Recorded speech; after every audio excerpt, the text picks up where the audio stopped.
Good evening and welcome to the Town Board meeting for the Town of Landis. Happy Valentine's Day to those who may be watching and those here in Town Hall. We appreciate y'all coming tonight. We have some exciting things happening here in the Town of Landis, and we're glad that each and every one of you are here. At this time, I would ask for each of you to stand. We will have a moment of silence and then the pledge of allegiance.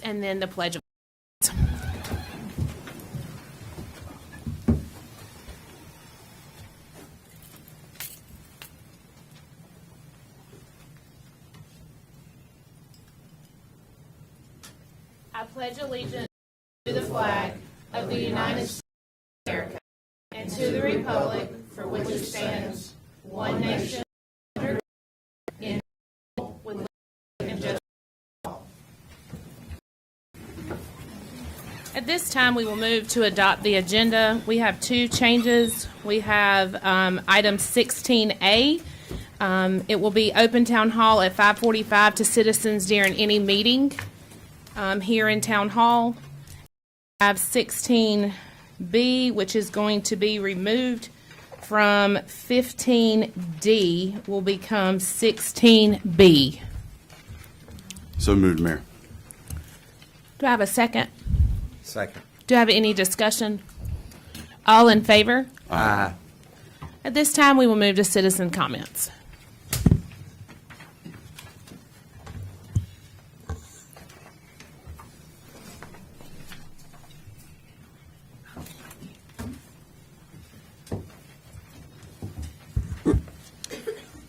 Miss Cynthia Ann Probst. Is that public? Oh, I'm sorry. That's That's public public hearing. hearing. Got the wrong sheet. Sorry, Ms. Apologize. Miss Nadine Cherry.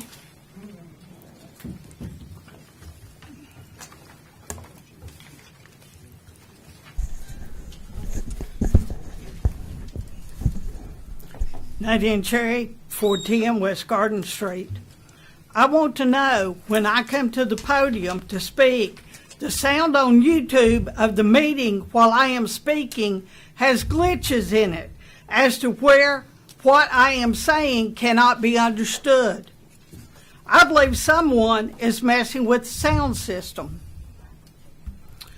I still am dissatisfied about the answer I received from Manager Seaford last month on January the 12th about leaves and other things being allowed to be placed on the sidewalk by residents.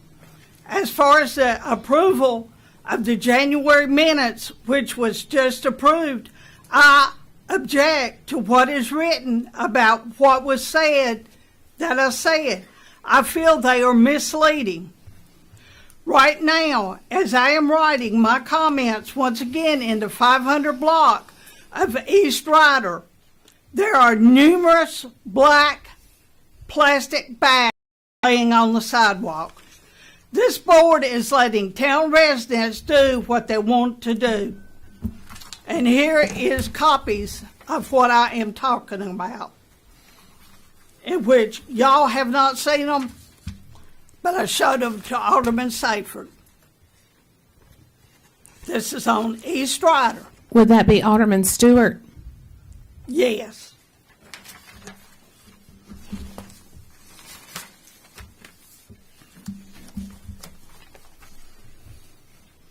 I am asking this board to review the ADA policy on the town's website. Yes, I have had a meeting with ADA coordinator Zach Lachette and town manager Diane Seaford about this issue. I am not satisfied with the answers I have gotten from each of them. I will let you know I do want to proceed to the next step, which would be to have a meeting with the mayor and one of the alder people.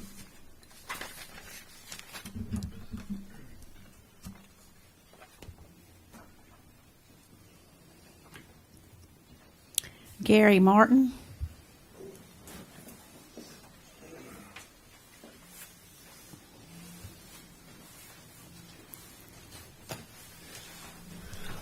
Gary Martin, 301 South Central Avenue. On January the 20th, I observed that there was a wreck on Highway 153 coming out of towards Mooresville. My sister-in-law and they live up there. As I was coming there was a black truck that'd been hit from the back. One of the Landis police officers was behind the truck with the blue light on. I wrote on Landis News and Current Events that what I saw is I saw a wreck on Highway 153 coming into Landis where a black truck was hit from behind and saw a Landis police car behind it with the blue lights on. So on January 21st, that's what I wrote on the Landis News and Events. The response back that I've got from public safety directors was, I can inform you that no officer was involved in a wreck. The reply, and then he come back and said that I was, a statement with that I needed to verify my information. Well, I got a question. When is it a law here in the state of North Carolina or anywhere that you can't answer a question?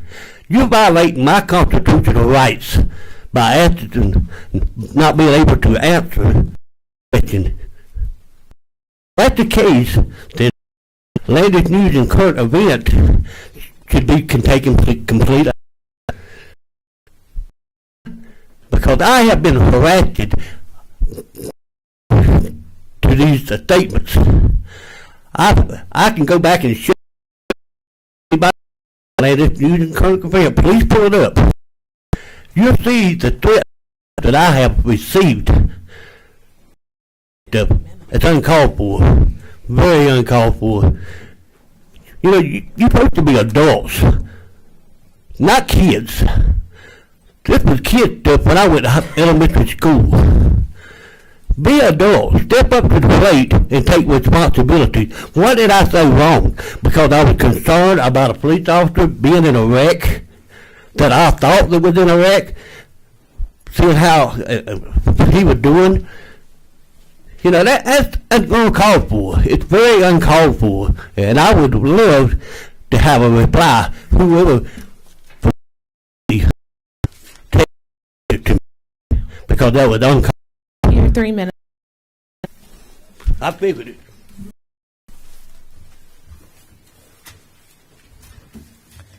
At That's this all. time, let me make one thing very clear to the town citizens. The Town of Landis News and Events page on on Facebook.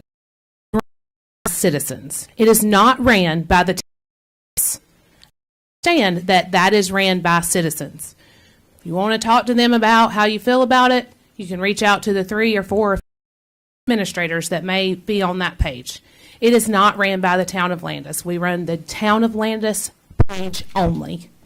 The reply, so that we have this on the minutes, was from Town of Landis Public Safety. We can confirm that no one was in any wreck in Landis police vehicle in Mooresville. Please do not make such statements. Verifying your information is a counterproductive to the police community relations and creates a false narrative. If you have any questions, please contact the police public safety department. We will move on. Thank you. So I noticed that we have a number of copies of the agenda left on our podium tonight, so I'm going to take just a few minutes to let the folks know if they'd like a copy, that we can give those to them at this time.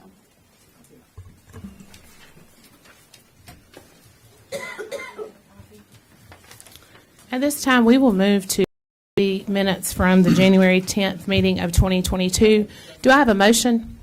Mayor and Board, I move the minutes from 10th, 2022.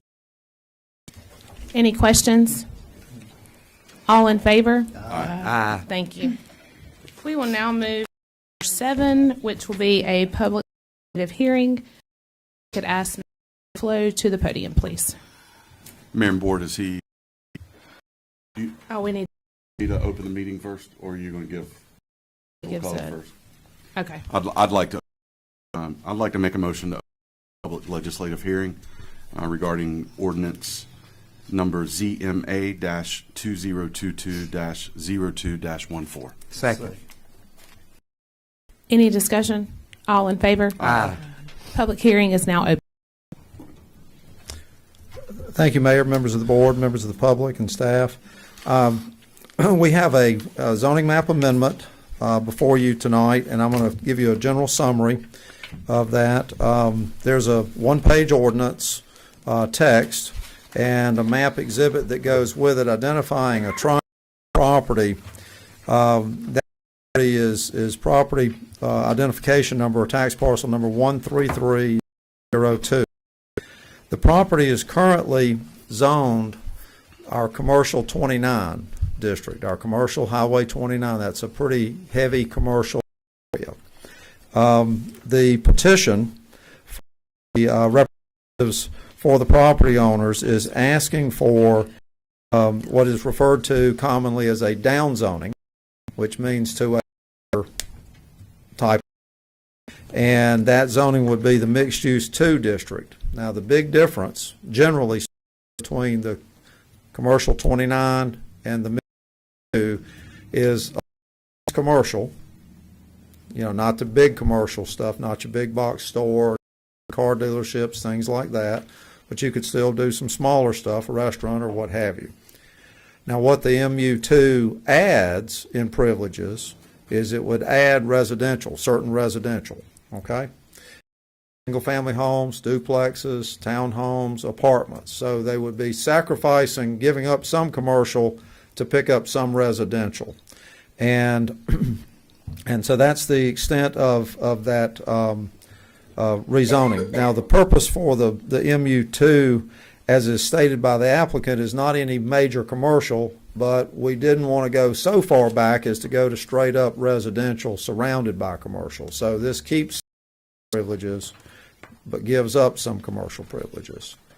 Are there any questions from the board about the difference between the classifications?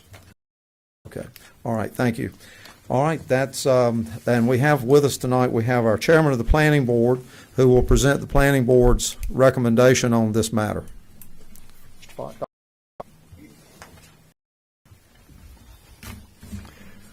Good afternoon, Mayor, Town Board. I just wanted to give you a brief overview. We had a meeting on January 26th, and Mr. Flo actually presented this proposal to us for a review. And without going into all the details, he's done a great job of presenting what he did tonight. And this is exactly what he did for us on that particular night. He very carefully went back and reviewed the distinction and differences between this C29 versus the mixed-use 2 zoning request that was before us. The board did a good job of asking a lot of good questions. Obviously, that's an unusual shaped piece of it's very much a wedge of a point shape, and there was some concerns about what it might look like if it was to be developed further. But in terms of that statement of reasonableness, I didn't see any reason to reject that proposal. The recommendation, the board majority approved to recommend to you the passing of that particular zoning request. Thank you. All right, at this time, we will have comments by the public. Thank you, Cynthia Dr. Pike. and Probst.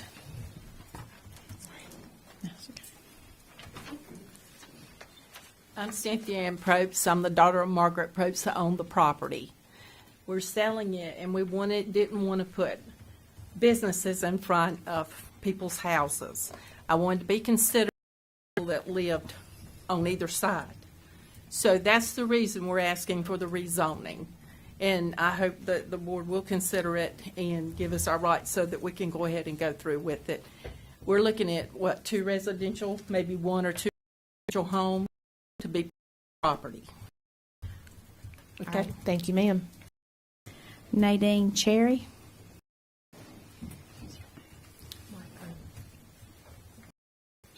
Yeah, I can see it. What's her first? 410 West Garden Street.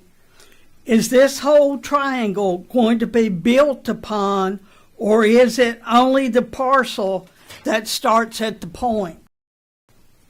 You may answer. Yeah. Go ahead. This small map I'm going to hold it so Miss Cherry can see. It's only this piece of property right here. This whole area is 29, and this property is the subject of the downzoning to the MU2 where the homes would be. Now, because of the shape of the property, it really, as the applicant pointed out, or as the owner actually pointed out, you're not going to be able to fill it up because there are setbacks along both street frontages as well as this interior side property line. And we'll be working with them on the site because there are a number of trees down in the point, things of that, but possibly be protected development plan. Okay?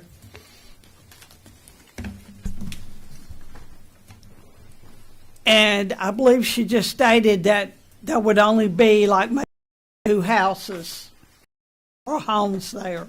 Yes.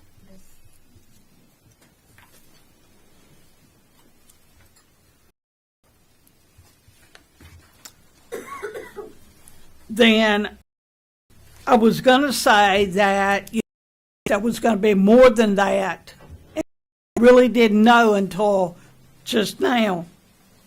Then I was against, but I still think that it's going to be maybe a traffic issue there. Has all this been studied? Yes, ma'am. Everyone will enter their homes off of East Mill Street, not off of Ryder. Will back up to Ryder. Well, They can use Coldwater. They can come up to the fork and merge into Ryder at 29. They could go Coldwater out to 29, Coldwater out to Maine. Then I could go for it that way. Okay, thank you. Are there any other comments? That's all. Okay, at Mayor this and Board, time. I'd like for us to consider closing the public legislative hearing. I'll second. All right, at this time, do I have a motion to consider action to adopt the ordinance? Wait a minute, we need to vote on the We need closing. to vote to close it. Oh, that's right. I'll second the closing. I'm moving along. Aye. All in favor? Aye. Aye. Likewise, and subsequently, Mayor and Board, Yes. I would ask that we consider an action of adopting ordinance number ZMA-2022-02-14. Second that. All right, I'm going to go around the room. Mr. Overcast, Ms. Sells, Yes. Yes. Mr. Coyer, Yes. Mr. Stewart. Yes. All in favor. Aye. Motion passes. Item number 8 is consider introduction and swearing in of new officers. We're fortunate tonight to have 2 new officers of public safety with us as police officers. And we'll introduce Dr. Luschetti and the mayor to do that swearing in process. All right, good evening, Mayor, Board, citizens who are here and those who are watching at home. We're very excited tonight to welcome our newest officers, if I can get them to step forward along with their guests. We have Officer Melvin Snipes and Officer Heather Marlin. We're going to be swearing them in tonight. Mayor Smith will be doing the honors. To give you a little bit of background, we just hired these 2 officers. Mr. Snipes has 20 years of law enforcement experience. His prior positions include service with UNC Asheville, Davidson College, and the Buncombe County Sheriff's Office. He's married to his wife, Connie, and they have 3 girls. They also live local to our area. Mr. Snipes is now our new SRO at South Rowan High School. We also have joining us tonight as a new officer, Heather Marlin. She's been hired as a public safety officer for the town of Landis. She is currently sworn as both a police officer and a certified firefighter in this state. She also previously worked for Morganton Public Safety, and she recently moved to the area. So we're going to go ahead and have, if we can go ahead and get Heather and Melvin together. Mayor, do you want to swear them at the same time? Or Yeah, I will. Well, if we can get them. let's take a few minutes and do it separately, so each one For of their families can. Pictures. Yeah. All right. Yeah. Sorry, we tonight. We will get to you, Heather. Live, we're winging it. We're going. Okay. All right. At this time, if you will repeat after me, if you will place your left hand on the Bible and raise your right hand. I state your full name. I, Melvin Lamar Snipes, Do solemnly swear do solemnly swear that I will support and maintain that I will support and maintain the Constitution and laws of the United States, the Constitution and laws of the United States, the Constitution and laws of North Carolina, the Constitution and laws of North Carolina, and the town of Landis, not inconsistent therewith. not inconsistent therewith. Solemnly swear I do solemnly swear that I will be alert and vigilant that I will be alert and vigilant to enforce the criminal laws to enforce the criminal laws of this state, of this state, that I will not be influenced that I will not be influenced in any matter in any manner on account of personal bias or, go ahead, on account of personal bias or prejudice, or prejudice, that I will faithfully and impartially that I will faithfully and impartially execute the duties of my office execute the duties of my office as a Landis police officer as a Landis police officer according to the best of my skill, according to the best of my skill, abilities, and judgment. abilities, and judgment. So help me God. So help me God. Congratulations. Thank you. Welcome to Landis.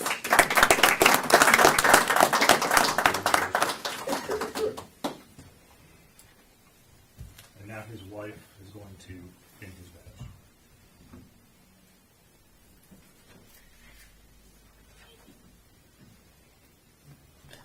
Oh my God. Somebody call 911. Heather can help you. She's trained.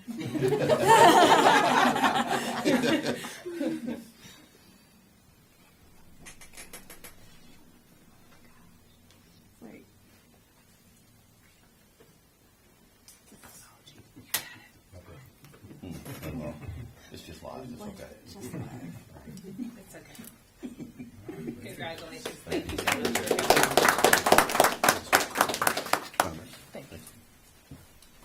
Now invite Officer Marlin up, and she has with her tonight 2 guests, correct? Come on up. It's her brother and, can I say boyfriend? Yes. And boyfriend. Who is I don't know him. Who is a Salisbury officer. All right, at this time, if you will place your left hand on the Bible and your right hand raised. I state your full name. Well, hold on just a minute. I'm going to need you to step a little closer over here. You're going to have to get to know me today. All right, you ready? Okay. I state your full name. I, Heather Renee Marlin, Do solemnly swear do solemnly swear that I will support and maintain that I will support and maintain the Constitution and laws the Constitution and laws of the United States, of the United States, the Constitution and laws of North Carolina, the Constitution and laws of North Carolina, and the town of Landis, and the town of Landis, not inconsistent therewith. not inconsistent therewith. I do solemnly swear I do solemnly swear that I will be alert and vigilant that I will be alert and vigilant to enforce the criminal laws of this state, to enforce the criminal laws of this state, that I will not be influenced that I will not be influenced in any matter on account in any matter on account of personal bias or prejudice, of personal bias or prejudice, that I will faithfully and impartially that I will faithfully and impartially execute the duties of my office execute the duties of my office as a Landis police officer as a Landis police officer according to the best of my skills, according to the best of my skills, abilities, abilities, and judgment. and judgment. So help me God. So help me God. Congratulations. Welcome to Landis. Thank you.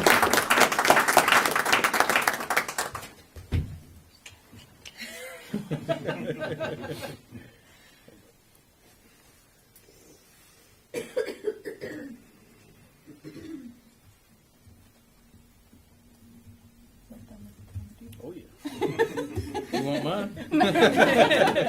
Congratulations. Thank you.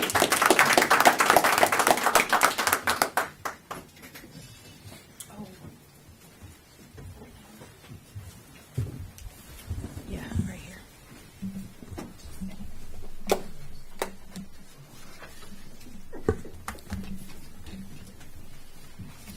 This evening, as item number 9, we also have an award to present to one of our officers, and I'll let Dr. Laschetti speak to that. So we also have the opportunity to recognize one of our employees tonight. That employee is Detective Sergeant Dakota Toms, if he could come forward. And if his wife Samantha wants to join him, you're more than welcome. Go ahead and call you out. So Detective Sergeant Toms is being awarded the Advanced Gang Specialist Certificate this evening. This program, the Gang Certificate Program, recognizes the achievements of criminal justice personnel who are dedicated to the reduction of violent crime in North Carolina. Participants will have a thorough understanding of criminal street gangs and related concepts, creating a significantly increased level of professionalism and standardization in the North Carolina criminal justice system. The total requirement for completion of this program is over 500 hours of advanced training, and Detective Sergeant Toms has completed that training, and through the association has been awarded this very hard to get, very prestigious Advanced Gang Specialist Certificate.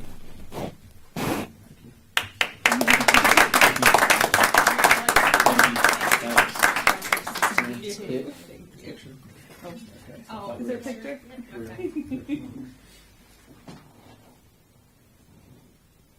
We'll look at Natalie so we have a good angle. We'll look at Natalie. So come on, let's see.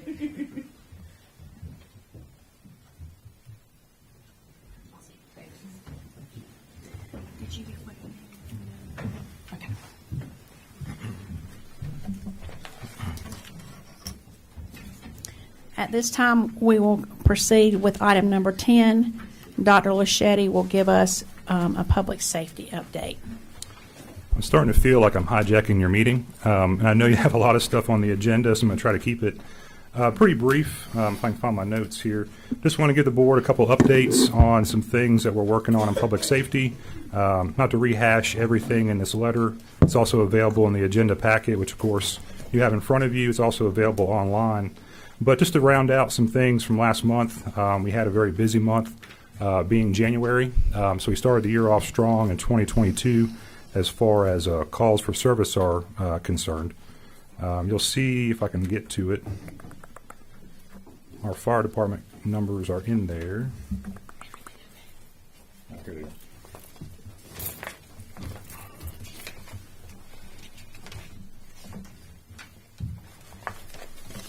So for the fire department, in the month of January, we had 107 total calls for service. Landis Police, a total of 643. That always includes self-initiated and calls for service. I try to include the breakdown so you can see the proactiveness of the officers going out there doing business checks, and that's why that number is so high. Just to highlight a couple things that happened here recently, we took receipt of our 5 AEDs, which was the grant from Norfolk Southern Corporation. Those will be placed into service hopefully next week. We're having a CPR class next Monday. Everyone will be trained in CPR, recertified. We'll get those AEDs out there on the road. We also recently received a donation from the Rowan County Health Department of over $3,600 worth of Narcan, or 96 individual doses. So we're starting up a Narcan program here in the Public Safety Department for our officers' safety, as well as being able to help members of the public when they go to an overdose call. So very excited to bring both of those developments to you that just happened here recently. We also submitted another grant. We're being very proactive with our grant work. The most recent grant submission was for monies from both the state as well as the certification body, CALIA, to see if we apply and receive any of those monies towards accreditation, just to make sure we're doing the best that we can and see what the future holds for us here in Landis. That's really it as far as updates for you. Obviously, we have our 2 new personnel who we swore in tonight, and we have 2 openings currently in the police department, and we'll be conducting interviews Wednesday this week. So hopefully we'll be able to fill 2 openings after our interviews are conducted later this week. That's all I have. So I had one thing I wanted to add. Each month, Dr. Laschetti has been giving you a list of dispatch information. And I know there were some questions around that last month, so I just wanted to point out that this report is designed to show the first officer who arrives on a scene only. It does not show if we've had additional officers arrive. So just for this report specifically, it's only going to list our participation at an incident one time, even if we have multiple officers there. At this time, we will move to number 11. We will consider nominating a new planning board member. I have been given the name of Jade Biddle. She's a resident here in town, and she came a recommendation from Dr. Fight. So at this time, do I have a motion? Mayor and Board, I move we appoint Jade Biddle to the Planning Board. I'll second. Any discussion? All in favor? Aye. All right, at this time, we will move to number 12. Item number 12, consider sponsorship of the 5K run to support the Rowan Bible Association. Last month, you were presented with a request for sponsorship of a 5K run to support the Rowan Bible Association. To help facilitate this event happening on town streets, we will need additional staff from Public Safety and Public Works to work the day of the race. We anticipate the additional labor cost for this event will be at least $1,200. It is my recommendation that we sponsor the event by providing staff to man the event. All right, is there any discussion? All right, do I have a motion to consider sponsorship of the Rowan Bible Association I so 5K move. run? I so move. Okay, do I have a second? Second. All right, all in favor? Aye. Thank you. We will move to 13. Item number 13, consider presentation of an interlocal boundary agreement with the city of Kannapolis. I would submit to you that this is one of the more important actions that I think you will take this year. And just want to give you a little bit of background before turning it over to Mr. Flo to give you further information. As rural, traditionally unincorporated areas grow and change, municipal services are often needed to facilitate that growth. Interlocal boundary agreements between neighboring municipalities help facilitate an orderly process for potential future annexation requests needed for an area or for development to receive town services. We've been working with the city of Kannapolis for some time to try and come up with an interlocal agreement that would work for both municipalities and would identify areas of service that would make the most logical sense for each of our neighboring towns as we grow. That does not in any way guarantee that those areas will be annexed. That would require requests from those areas. It is different than an ETJ. An ETJ really does not have a lot of teeth to it. It is something where you can say you want to grow in that area, but it does not mean that you have an agreement with your neighbors or with anyone else to necessarily annex that area. So if someone in an ETJ area were to come to you and want annexation, it would depend on which municipality is the closest as to who would do that. And Mr. Flo will probably provide more information on that. But I did want to just say to you that this is something that I think we will continue to do as well with our other neighbors. And then we'll have all those areas defined, and when someone wants to move in, do a development, or do an industry, they will know who to go to, and it will make sense to them who to talk to about their services. So I'll turn it over to Mr. Flo.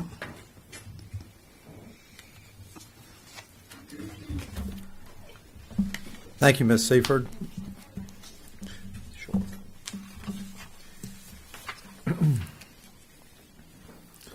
Ms. Seaford is going to provide you with a draft map. There's one little tweak or two that we've made to this map since this was prepared, just very, very minor. And I'll point those out in a few minutes. But I want to sort of stay with Ms. Seaford's general overview for a moment, because that's very critical.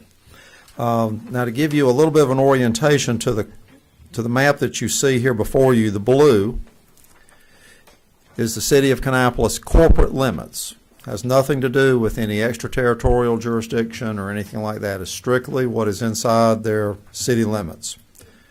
The dark green are the Landis city limits at a point back a few months ago. Okay, we've had a couple small annexations, things like that since then. That's why I say there's a couple of small little tweaks to make to the final version of the map. The gray on the upper part of the map, and I'm going to hold it up, that would be the north. That was this upper part of the map up here at the top of the page. That gray is the town of China Grove's corporate limits. Okay? So extraterritorial jurisdiction of anybody else, like China Grove or Kannapolis, is not represented on here.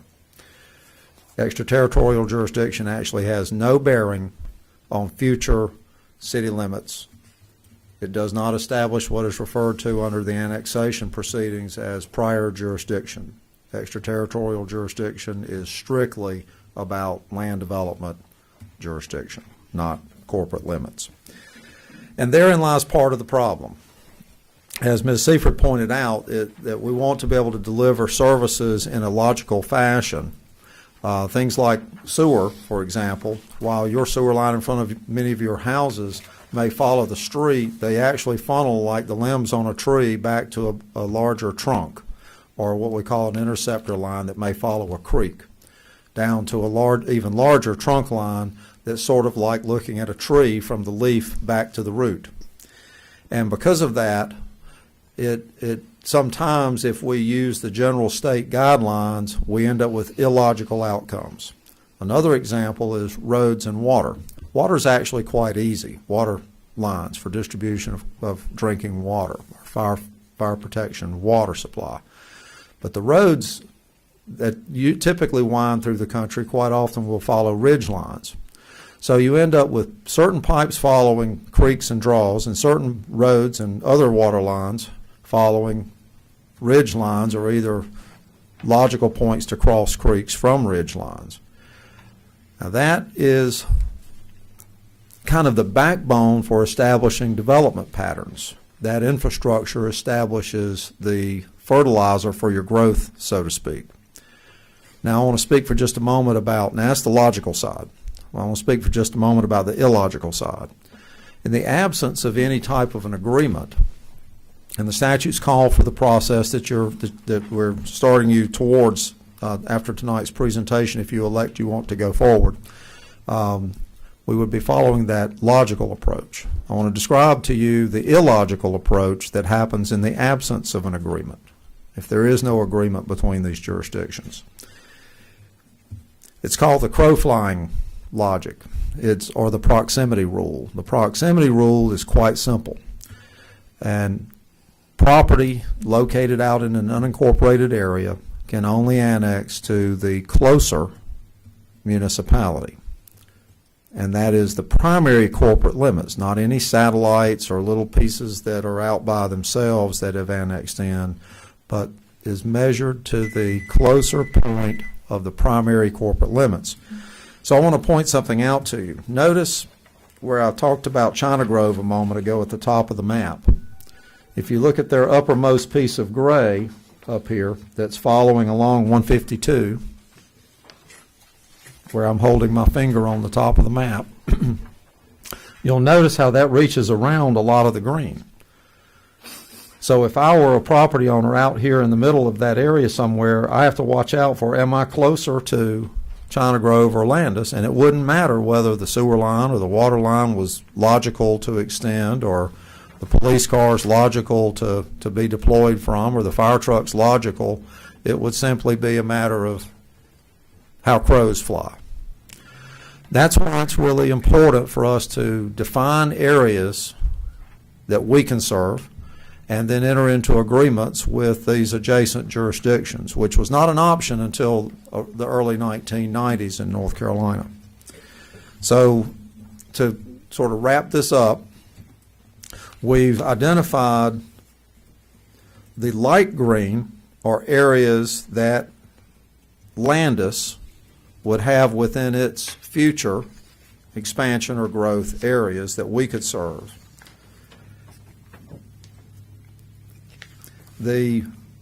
I'm going to call that bad purple on the left and the right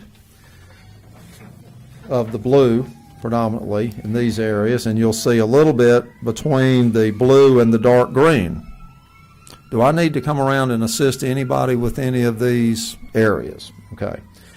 Those bad purple areas are the areas that would be defined in an agreement, the way it's been drafted right now, for future annexation and service by the city of Kannapolis.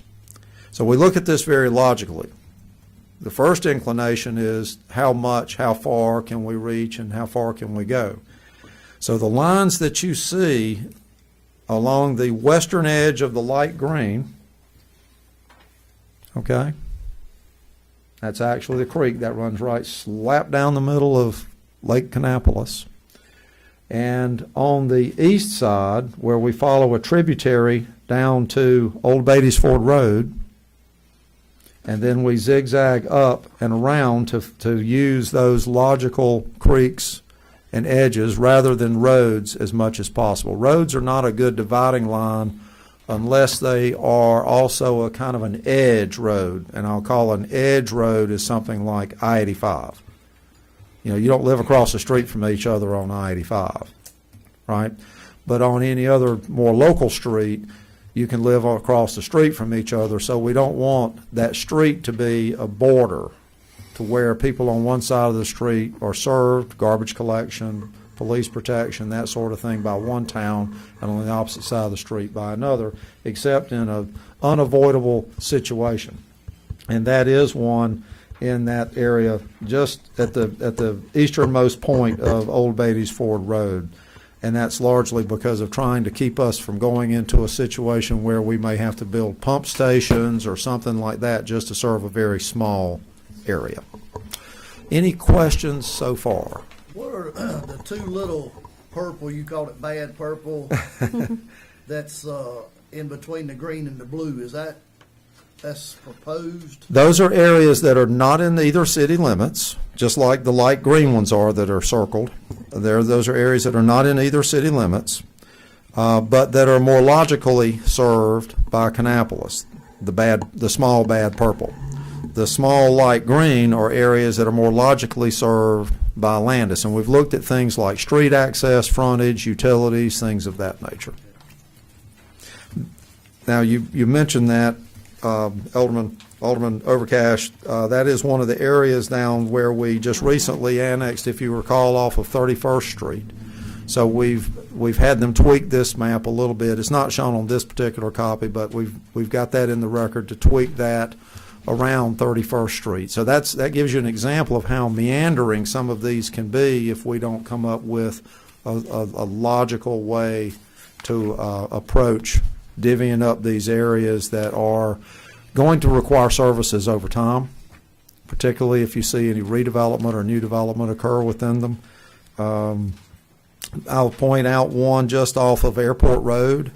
It's almost looks like a wide arrowhead.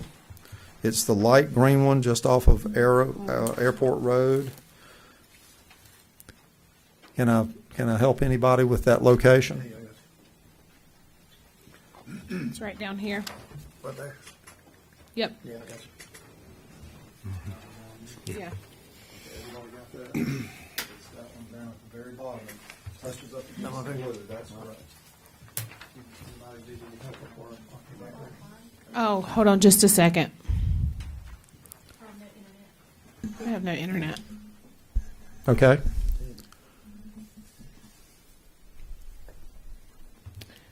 I thought so. Something went wrong over here on my phone.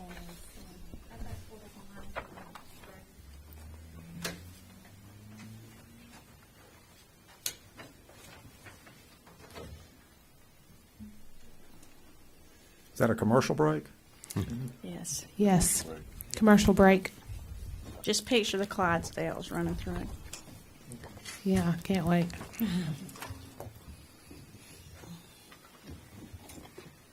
Just say when, Mayor. Give us just a second.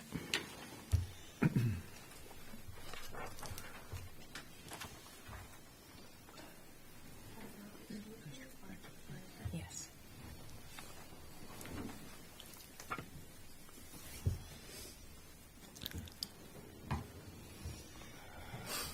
I kind of like the commercial break. Yeah.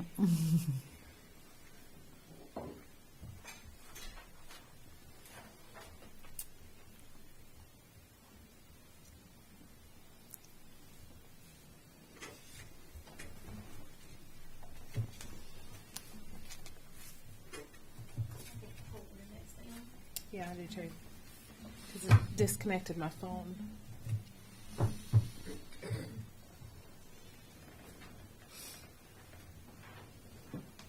No, I can hear myself talking.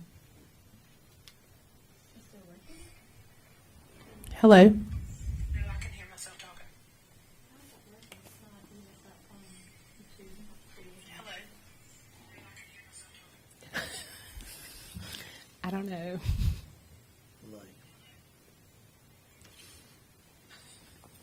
I think that's the end of it, though.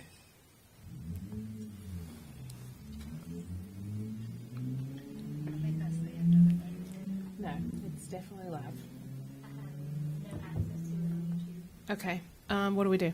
She has no access. That Let's means, move on. I think we'll continue. but that means that she can't end it. It won't be, I won't be able to post it afterwards. Okay. All right, What? proceed. Thank you, Mayor. All right. That example that I pointed out, that location, is just one example of one where we've already had questions recently about that area. So that just gives you an example of how important this is. Many of those, we used to call them in the annexation lingo, donut holes, were overlooked 10 years or more ago. Because they may have steep slopes, they may have access issues or something along those lines in regard for maybe a farm in a more outlying area that someone might look to build a subdivision on. But following the recession and the change in federal policies, particularly the Dodd-Frank Act, you see more pressure on sites that are close in because of their close proximity to existing utilities like water, sewer, electric, and what have you, as to why they're circling back and saying, well, it's more important to be close to services than it is necessarily easy land to develop. So we're getting a lot more inquiries. So we want to have a clear policy about these areas when a request for service comes in for those types of services, water, sewer, and what have you. And this agreement would establish that process that would be respected by both the city of Kannapolis and the town of Landis. The way the process would work is whenever we receive an application for an annexation in one of these areas subject to the agreement, then we would just simply notify the other one that that's in the process, and then we would process it as usual without regard for any proximity test or anything along that line, like which one's closest and that sort of thing. Okay?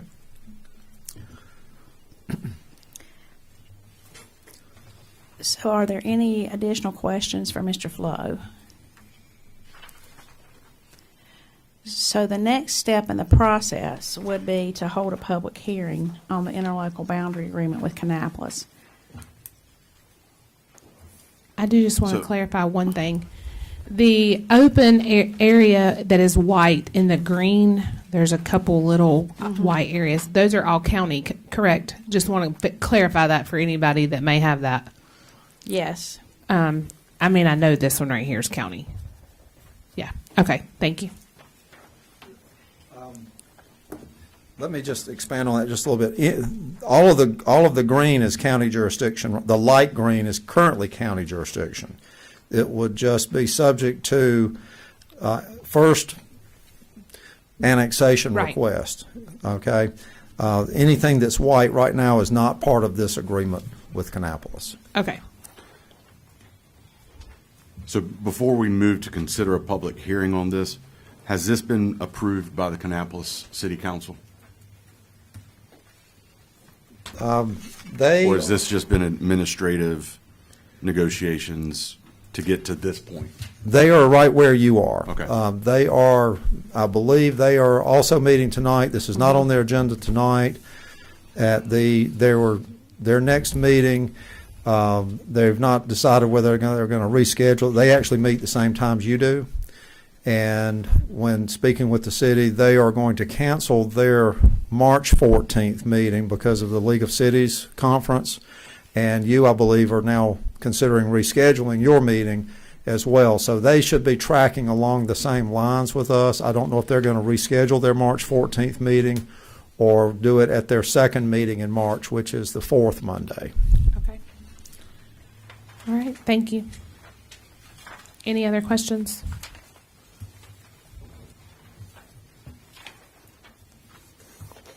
All right. At this time, Do we consider setting a public hearing on the interlocal boundary agreement with Kannapolis? Do I have a motion? I move that we consider discussing setting a public hearing. So what would be the best time for all of you to have the public hearing regarding this? So if I could make a recommendation, you could consider just having it as part of your March meeting, and then we'll discuss that March meeting a little bit later on in the agenda. I second it then, if that's what you're gonna do.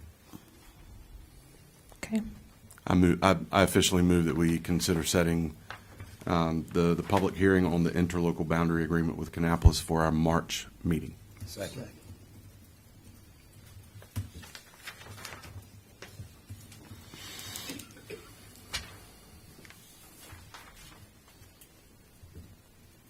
All right, we'll move to number.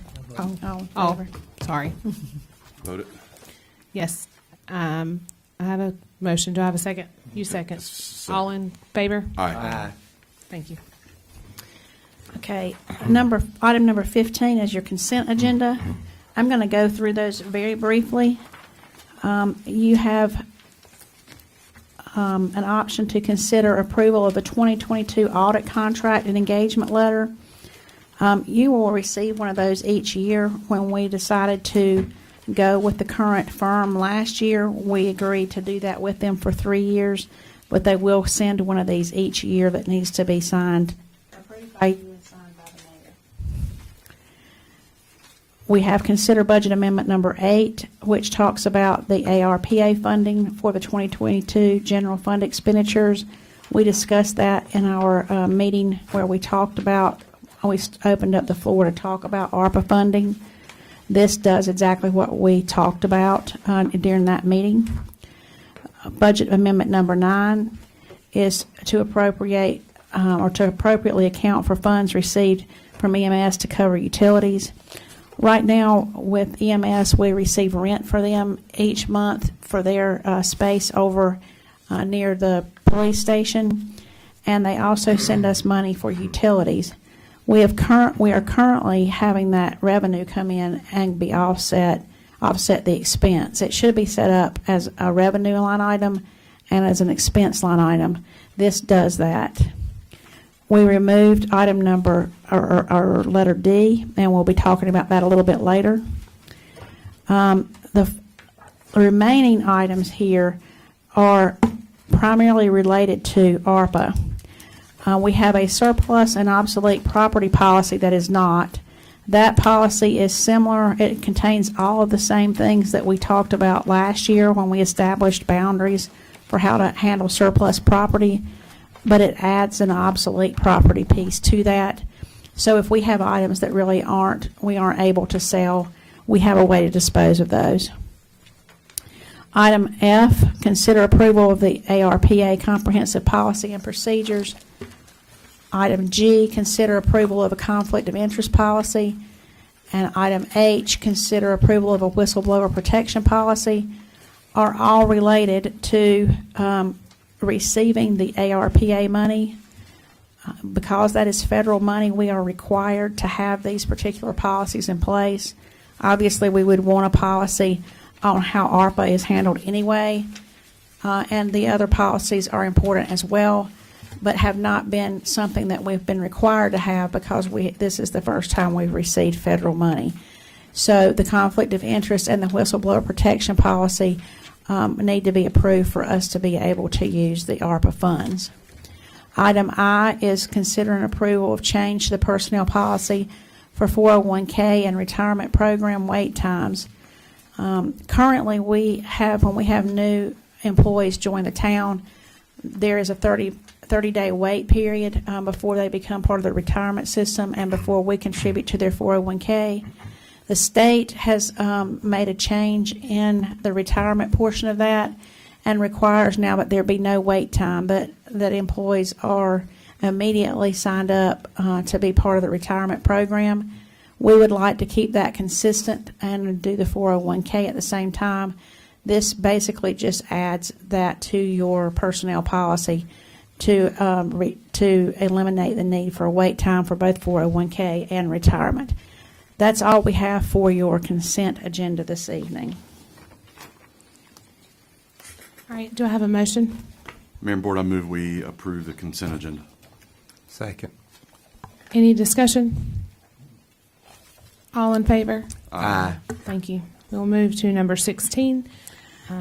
Number 16 is consider the passive park update and potential budget amendment.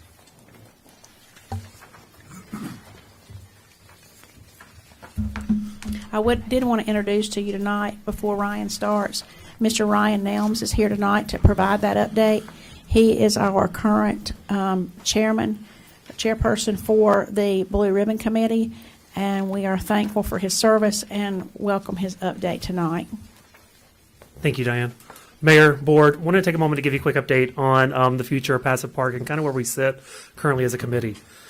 So we have had about 3 meetings now as a committee, forming and building out different priorities that we need to focus on. We are meeting with an architect that actually was DC Lynn's close friend, Mr. Bill Bergen from Salisbury, and met with him, and I should have quotes and prices on what that blueprint will cost. Hopefully this week, he committed to me. And then we're also looking at a April or spring groundbreaking for the actual park. So we'll have blueprints in hand. We'll be able to start bidding at that moment and moving along this process a little bit further than we were a year ago today. The committee is very excited, I can tell you that. We'll be meeting in the coming weeks to speak about the design and park elements we're looking for. That's going to be our March meeting, and really starting to look at how can we go to Mr. Bergen and help design this in partnership with DC Lynn's daughter, Miss Norval. So we are moving right along, I feel like. I know in your packet you do have a message board. I know this was brought up at last month's meeting and was tabled. This is actually a message board that will be part of that groundbreaking ceremony, and the first item that will have the park name on it. I am confirming the park name. It is on the mock-up that you have in your board packet. I am confirming that with DC's daughter and Bill Bergen. I'm asking for $4,500 to move forward with the purchase of this. I went to the committee with multiple different proposals, and this was the one that we looked at, and it matches the aesthetics that's currently downtown Landis, from the street lights and things like that. The message board, once it goes up, will house the blueprints of the park. We'll also speak to phases, if we do it in phases, and also speak to fundraising materials and ways to donate. And they can also be used in future for car shows, future events downtown, fall festival, things like that. It will be a locked message board with cork in it, lit, and look pretty good. It'll be on the sidewalk for pedestrian walk up along Central Avenue. You said 4,500, is that on the mine, it says 4118? Yes, that includes enough money to make sure we can get it installed. Okay. The 4,100 and some change is the purchase of the board, shipping, and tax. Okay. So what I wanted to insert here is for you to consider approving the spending of the $4,500, up to $4,500 for the message board, and any budget amendments that may be necessary. We're currently looking at the best way to handle the financing for Passive Park moving forward. We're reaching out to the School of Government for their assistance with whether we need to set that up as a separate 501(c) corporation, whether we want to leave it as part of the town budget, or whether we should have both. So we'll get back to you as those go, but we know there's going to be a time delay on being able to get the message board ordered and delivered. So we wanted to go ahead and get approval to do that with authorization to take the necessary administrative decisions to move forward with that. So is that the reason for the necessity of a potential budget amendment? Yes. Is because you're gonna, have you determined if you're gonna write it out of the passive park account, or is that gonna be? We will have to write it out of the Passive Park account now. It's just a matter of whether we go ahead and set that up as a separate fund, or whether we leave it in the current budget we don't have that money budgeted currently because we don't have line items for it. So what we would want to do is establish some type of budget, but that may not be necessary if we move it to a 5013C. So we just didn't want to hold up the decision to go ahead and purchase this, but we wanted authorization to go ahead and make the purchase and then make the necessary adjustments required to support that purchase. Where did the name come from, Ryan? It's currently on the blueprint that DC worked with Bill Burgeon on. So again, I just want to confirm. The name of the park, the Collier Memorial Park? Yes. Okay. And again, that's going to be once I get more information from the Norvals and everything. Okay.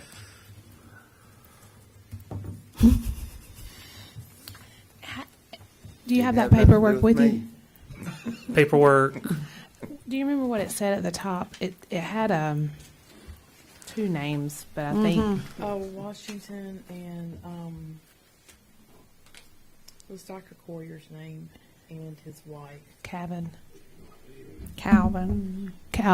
Something to that effect. Yeah, it was her parent. It was Yes, her parents' name. She's speaking in the microphone. Okay, it had a long name, so we're trying to know, or I think Ryan's trying to reach out to know. We've all called it Passive Park, so he's trying to get the correct name. Yep, on the actual blueprint that Bill Bergen had in his office, it did say Coyer Memorial Park on it. Okay. So that's where I got the name from for the mock-up. But again, I want to meet with DC Lynn's children too. That's not nailed down then? No. I got it. Okay, No. I got you. I debated on which copy to send you. We appreciate it. Are there any more questions for Mr. Nelms? So Manager Seifert, do you need a motion for budget amendment? No, I just need a motion to move forward with spending the $4,500 for the message board and any administrative documents that might be necessary to facilitate that, approval for that. Mayor and Board, I move that we approve the expenditure of $4,500 for the message board at our Passive Park, with the funds coming out of the current Passive Park, quote-unquote, funds. Any discussion? All in favor? Aye. Thank you. Item number 17, consider approval to participate in the North Carolina. 16A. Oh, I am so sorry. Item 16A. No, you're fine. And I would like to make one suggestion to what you had offered to start with. If we could go with opening of the boardroom for 15 minutes prior to any meeting instead of a specific no, time, that's because fine. that time might change. Yeah, that's fine. So, do I have a motion to open town hall 15 minutes prior to any called meeting in town hall? I So so moved. move. Second. Have a second. Any discussion? No. All in favor? Aye. Thank you. 16B is to consider approval of a budget amendment number 10 to record receipt of a grant from the North Carolina League of Municipalities. This item was actually part of Dr. Lichetti's update last month and involved a public safety has been awarded a $5,000 grant from the League of Municipalities to go toward the purchase of a drone. In addition to being a valuable tool for our public safety department, the purchase may assist in lowering our worker compensation rates. This amendment just accepts that grant and puts it in both the expense and revenue sections of our current budget.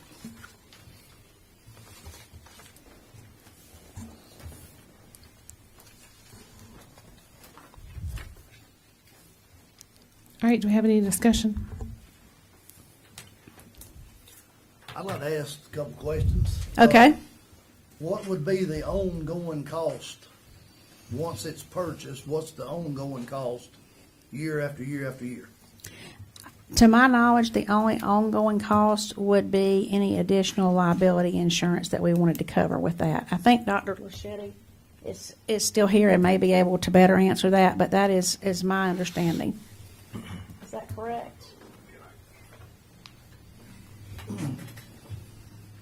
So as far as year-over-year cost, once we have the equipment, our personnel are trained, there's really no reoccurring costs. I'm currently looking at seeing if we can add this equipment to our current liability insurance with the town, waiting to hear back from our town vendor.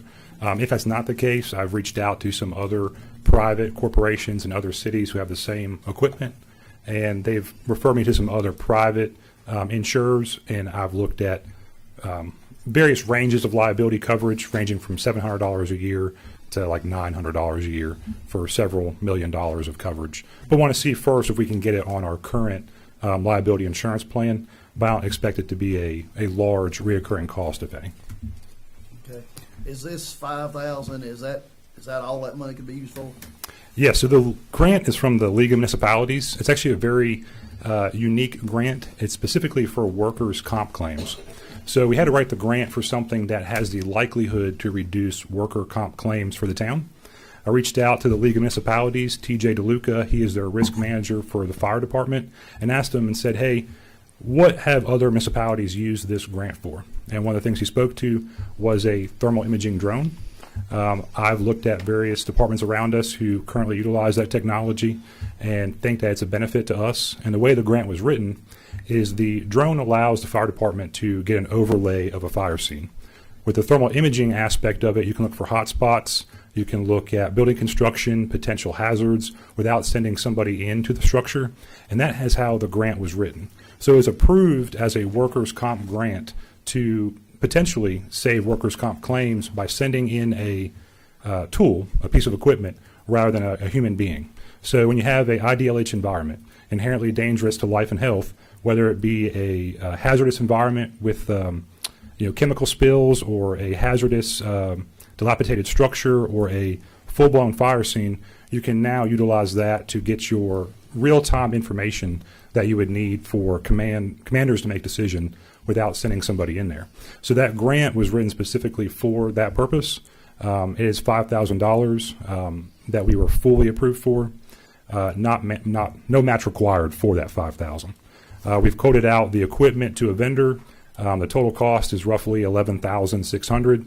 We can fully absorb the remaining cost within our current budget of the fire department. So basically, we're getting this new piece of technology that's being used around us in other jurisdictions. I'll give you a case in point, the QVC fire. You may have heard of the big QVC fire. Salisbury had a hazmat incident a few weeks ago, maybe a month ago. This technology is being used in local fire departments. I think Rockwell Rural has one. And so basically we can join and increase our technological abilities for about half the cost because of this grant. I also will say that the grant was written for the fire department, but I see additional avenues of use for the town. For instance, you talk about Passive Park, you talk about town events. Obviously, this drone has capability of pictures and photography, things the town could utilize, like Collier Wilderness Park, for that matter.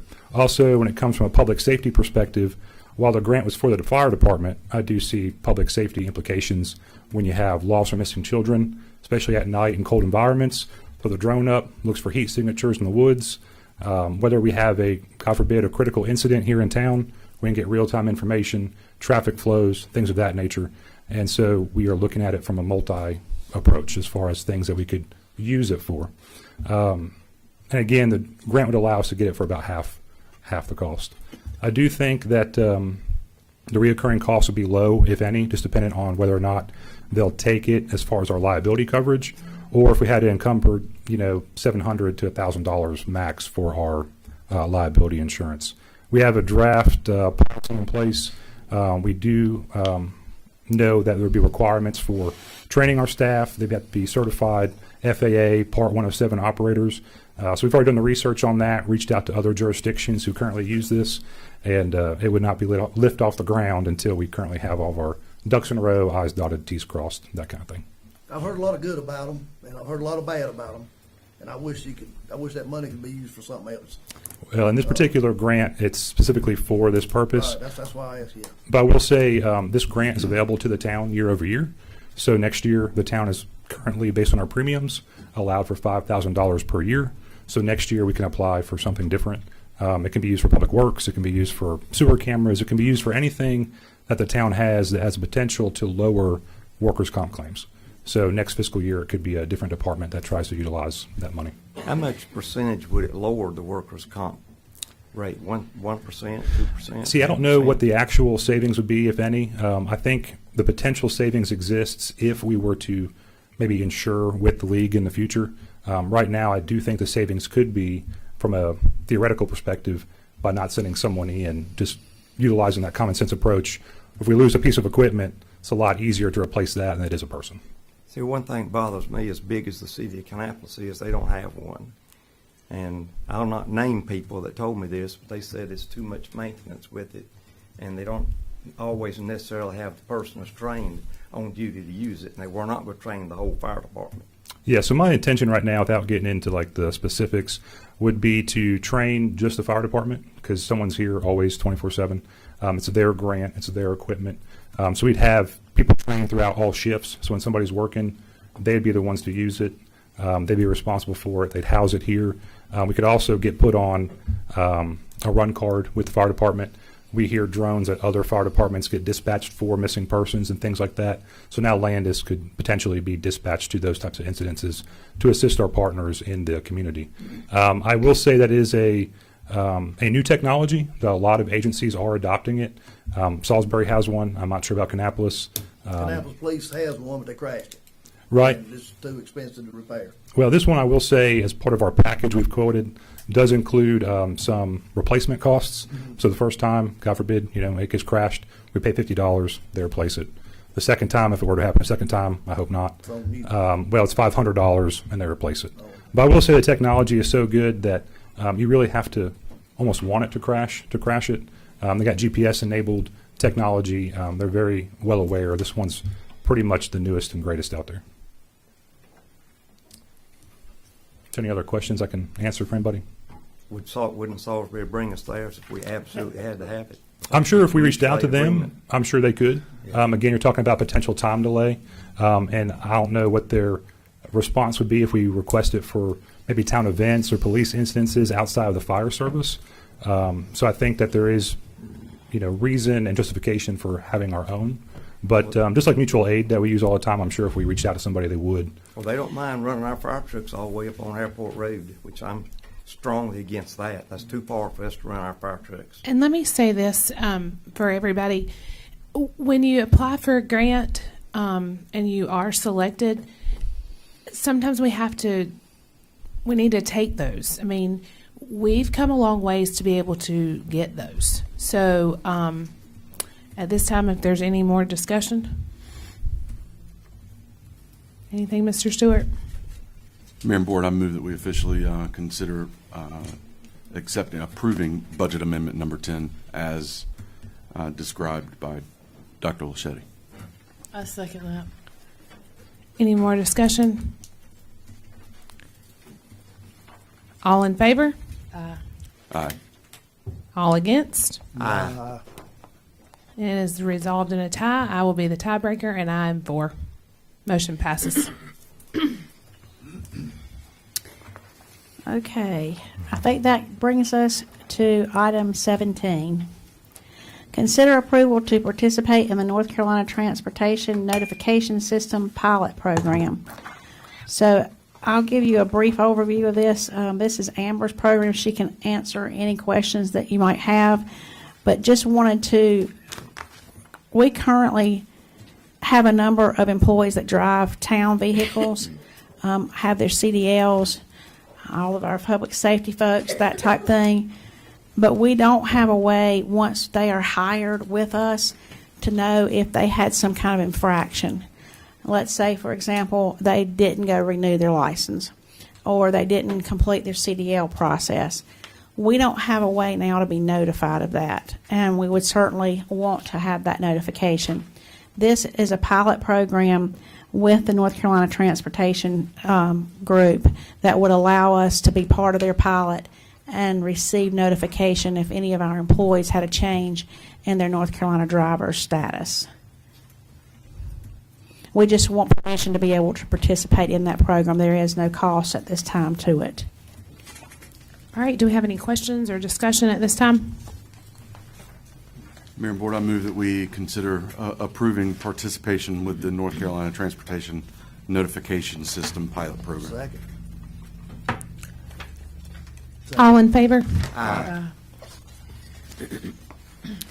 Item number 17, or item number 18, consider an update on the DOT roads and the paving contract. Several of you have received calls about the condition of town roads and when paving will happen. First, we need to define what town roads are. All roads in the town of Landis are not maintained by the town. Many of our citizens may be surprised to learn that the following roads are maintained by the North Carolina Department of Transportation: North and South Chapel Street, East and West Ryder, North and South Main, West Rice, Mount Moriah Church Road, and Kimball Road are all roads maintained by the NCDOT. Are we live? Yeah. Okay, good. Oh, yeah, we live.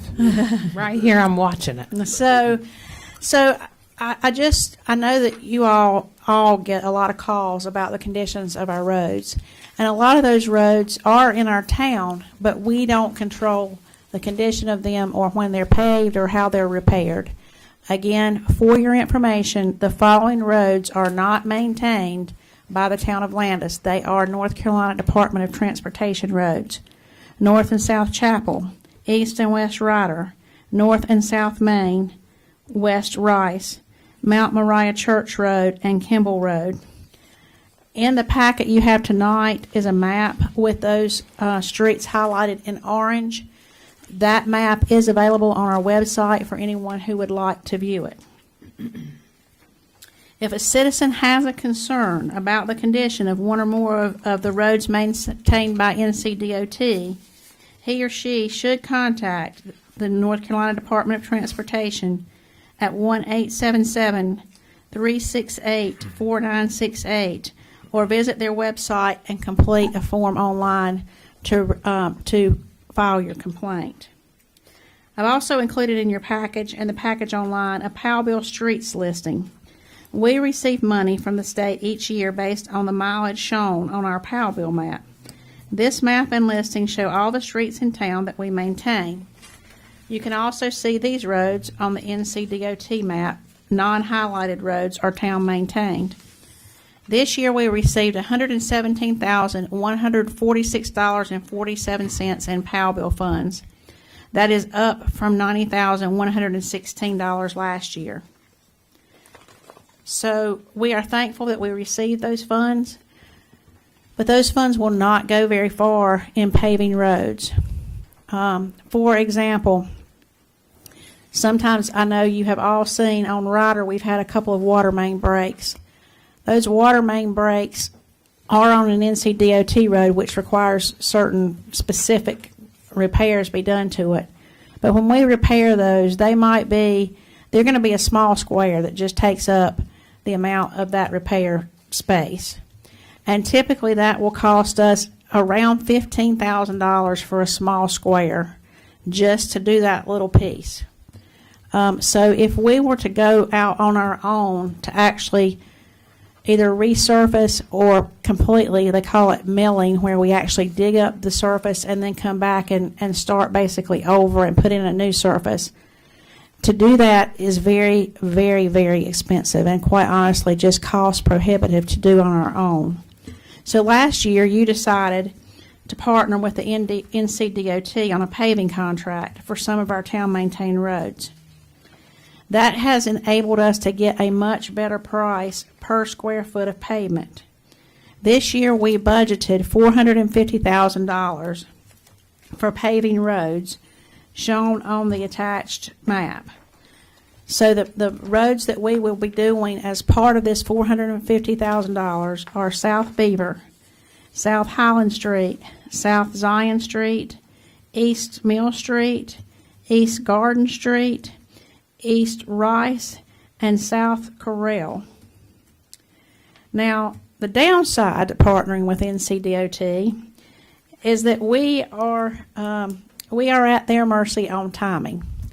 And sometimes things with the NCDOT do not move at a fast pace or at the pace that we would like them to. The contract is scheduled, it was let back in the fall, so what happens is we get on the contract with all of the other roads that North Carolina Department of Transportation is paving in the area, and they let that contract. So just like with anything else, the higher the volume, the cheaper your per square foot cost, and that's what's happened here. So we were able to really get a good price, but we have to go with the schedule that that contract has. This contract states that the work has to be completed between March 15th, 2022 and November 19th, 2023. That's a long time. That's a year and a half. So I am slated to be on a meeting with them later on this month to get confirmation of what order those streets will be paved in.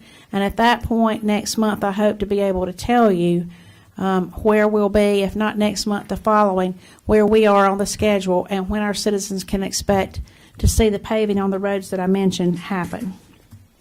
So I would just say we will continue to update you as we know more. Be patient, and hopefully in the end you're going to be really pleased with the work that gets done for the amount of dollars that we can invest. Thank you. At this time, we'll look at if are there any questions, first of all, on any of that. Number 19, consider approval of a budget calendar and setting a time and date for some board sessions. Did you want to look at that, or you want me to handle that?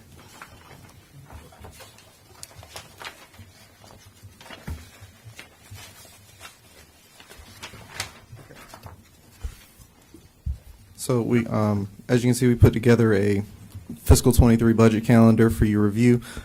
Starting March 1st, there will be a distribution of the budget letter, this calendar, and an information packet to all of the department heads.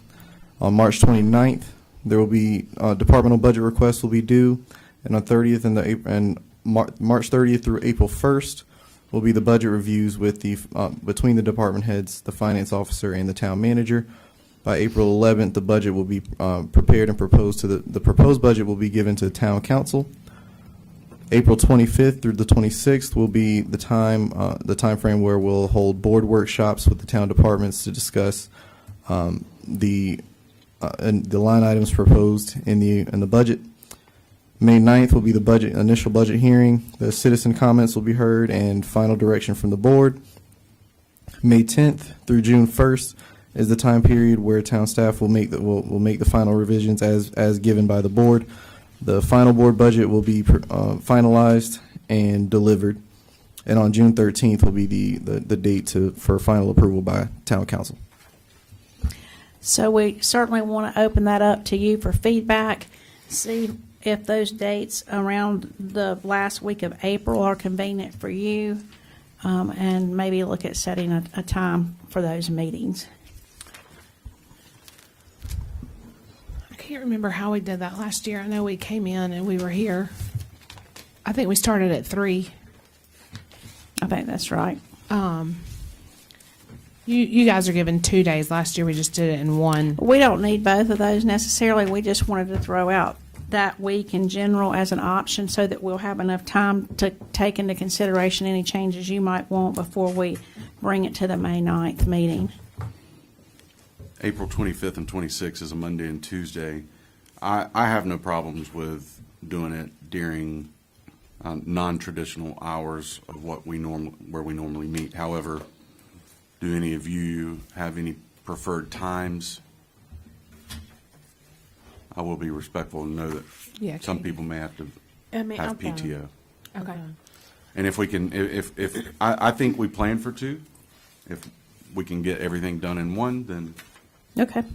we can dismiss the second one. Okay. Okay. So do we want to plan for April the 25th at 3? Yes. What if we say 3 to 5 each day? I would rather do 2 days than be here till 7 or 8 o'clock on Monday. Okay. All right. And we'll propose that to you on the 11th, so you'll have your package. If you have questions in the interim and you want to give us a call, we can try and get that information to you ahead of time. Might even be able to speed those up and take care of it in a day. Okay. Mayor and Board, I move that we approve the budget calendar. I second that. Any discussion? All in favor? Aye. Thank you. Item number 20, consider a date and time change for the March meeting, setting a date and time for your ARPA community meeting and an ARPA planning meeting.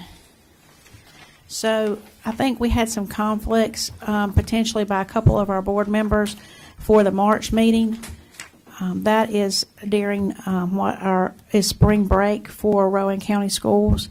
So wanted to look and see if you want to consider changing the date of your March meeting, and then if you want to pair that with your with a couple of other meetings, with your community meeting and your planning meeting, or whether you want to try and do that in two different sessions. So the next Monday is President's Day, and then the 28th, you will be out of town. So then if we move to the February, correct? Of February, yes. So then if we move to March, potentially the 7th. How soon can you be here? 5:30? Yeah, I can be here by 5. Okay, so if this is just throwing this out here. We can change it, do it all for suggestions. Now, I actually will be here on the 28th. You will? Mm-hmm. Okay. The 21st, I won't. Oh, the 21st. Mhm. Okay, I thought, okay. I- Do we I want to make do a- it together, or do I we make a want to do general it separate? suggestion that we hold the ARPA community meeting prior to our March meeting. Okay. And let that be on That's the fine. 7th, with the ARPA community meeting starting at 5 being at the very beginning, and then we could go into our regular scheduled monthly meeting, however, a week earlier. Oh. March 7th. The 7th. So the 28th for nothing? I don't- You ju- I think I misled. I think I misunderstood. I'm thinking, my suggestion would be March 7th.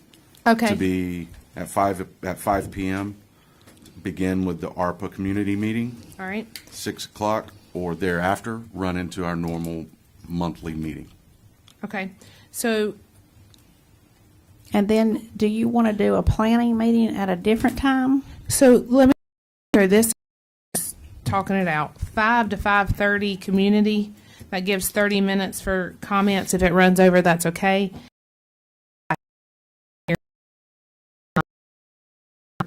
So what if we just moved it back 30 minutes and started our meeting at 6:30? That would give us an hour and 30 minutes to discuss everything.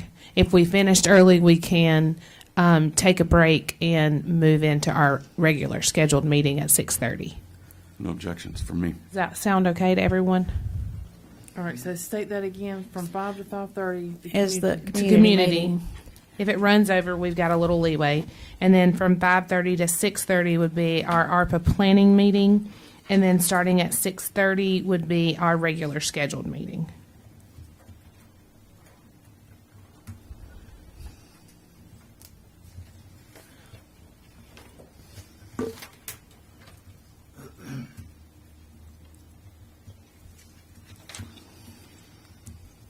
Do I have a motion? Mayor and Board, I move that we consider the date and time of March 7th at 5 o'clock to begin our ARPA community meeting, following from 5:30 to 6:30, the ARPA planning meeting, finishing up at 6:30 with our regular monthly meeting at 6:30 or roundabout March 7th. Have a second? Any discussion? All in favor? Aye. Okay, moving right along. You have in your packet the finance report for this month, or you received that this evening. Do you have any comments, or are you good? A couple of comments. Revenues are coming in strong for the general fund. The only thing of note is that local option sales tax is still 3 months in arrears, so it looks a little low. Our water and sewer funds is doing outstanding. Revenues are above the 58% threshold at 7 months in, and in addition to that, the expenditures are coming in lower than that 58% well, right at that 58% threshold. Stormwater fund is the revenues are well above where they should be, and that's balanced out by the expenditures also being above where they should be, but that is mostly because the grant expense and capital outlay payments that we've made that are currently overstated. The electric fund is also doing well. Revenues are slightly below where they were originally expected to be, but that is offset by significantly lower expenses than expected, and this is likely due to having the less purchased resources, because we've had a warmer winter than usual, and yeah, that's pretty much it. All right, thank you so much, Chase. Okay, so I have a really quick board or managers meeting tonight, or managers report tonight. We've had a long meeting, and I don't want to hold us up any longer. We've still got a number of items to discuss during our executive session, but I do want to mention just a couple of things. I would say that, as evidenced by tonight's agenda, we have been really busy. It is really cool to feel the energy in town hall today. I had an opportunity to go uptown and visit with some of our business owners to see the activity that's starting to get that's starting to gain traction there, to hear about additional new businesses that may be moving in uptown, and to hear about the expansion from some of our existing businesses is really exciting. We get calls daily with people wanting to come to Landis, and that is an exciting thing, and it thrills me to be able to be part of that. And I just want to also thank you for setting the groundwork that's in place to make it easy for folks to come here, to be progressive in the way you look at the future. And I think you're just doing a great job with preparing us for what's coming. So I did want to take a few minutes, and while the beginning of our winter was mild and we didn't have to purchase as much electricity and that type thing, January was a little rough. We had 2 or 3 weekends where we had some winter storms, and I just wanted to throw out a thank you to our Public Works Department. They were on call and did the best they could with the limited amount of equipment and tools that we have to be able to handle winter storms. Obviously, we don't live in a region of the country that it would make sense to purchase a lot of winter-type equipment, so they did the best they could with what we had. We spread salt where we could. I also want to thank the citizens.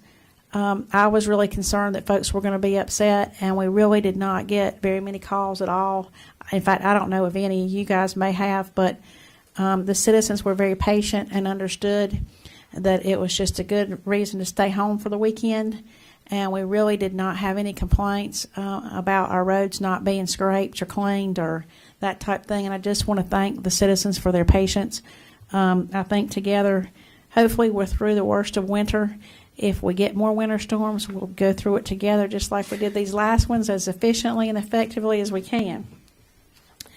That's all I have for tonight, except to say the upcoming month is also going to be busy. I look forward to seeing where we're going to go with budgeting our ARPA funds, and I'm confident that the funds are going to be used to make a significant impact to everyone in Landis. That's all I have for this evening. All right, thank you. At this time, we'll have board comments. Mr. Evercash? No, everything. All right, Ms. Sells? I don't have anything.